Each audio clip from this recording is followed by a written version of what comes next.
La fin d'un chapitre sanglant 18 ans après le génocide rwandais. Depuis 2005, les Gacaca, un maillage de tribunaux locaux, a écouté et jugé les assassins et les victimes. 7 ans de travail qui s'achèvent. Les Gacaca nous ont été très utiles et ont même dépassé nos attentes. Ces juridictions sont un aboutissement important pour la justice et pour la réconciliation. Inspirés des anciennes assemblées pendant lesquelles les sages du village réglaient des différends, les Gacaca ont fait office de juridiction d'exception à l'échelle locale.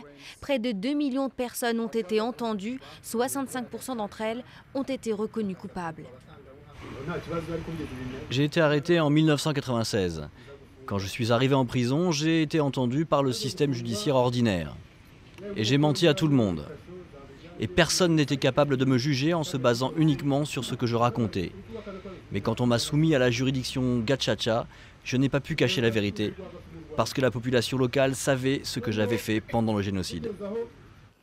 Plus de 800 000 personnes ont été tuées durant le génocide de 1994, pour la plupart des Tutsis pris pour cible par l'ethnie majoritaire Hutu.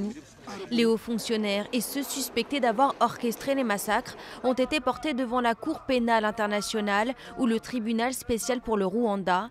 Les Gacaca, eux, ont jugé des bourreaux et des victimes qui, pour la plupart, vivaient toujours dans les mêmes villages, exorcisé le passé pour permettre la réconciliation.